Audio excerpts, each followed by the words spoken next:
बंगाल कांग्रेस सदर अधीर रंजन चौधरी ने इस्तीफा दे दिया है। बंगाल कांग्रेस सदर ओहदे से इस्तीफा दिया है उन्होंने। खड़गे ने अधीर रंजन चौधरी का इस्तीफा मंजूर भी कर लिया है।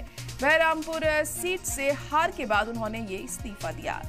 तो बंगाल कांग्रेस सदर अधीर रंजन चौधरी ने इस्तीफा दे दिया है। अपने ओहदे से उन्होंने इस्तीफा दिया है। बंगाल कांग्रेस सदर के ओहदे पर वो काबिज थे, लेकिन अब उन्होंने इस पद से इस्तीफा दे दिया है। खड़गे ने उनका इस्तीफा मंजूर भी कर लिया है। तो कांग्रेस सदर मल्लिकार्जुन खड़गे को उन्होंने इस्तीफा सौंपा और खड़गे ने उनका इस्तीफा मंजूर किया। बहरामपुर सीट से हार के बाद उन्होंने ये इस्तीफा दिया है।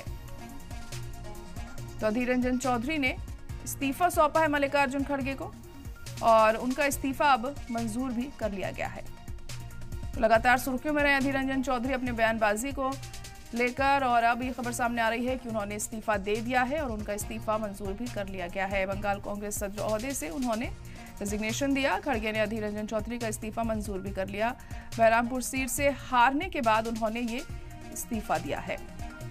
और ज़िमनी इंतखाब भी जल्द ही बंगाल में होने हैं, उस पर कितना असर पड़ेगा इस चीज़ का ये देखना होगा।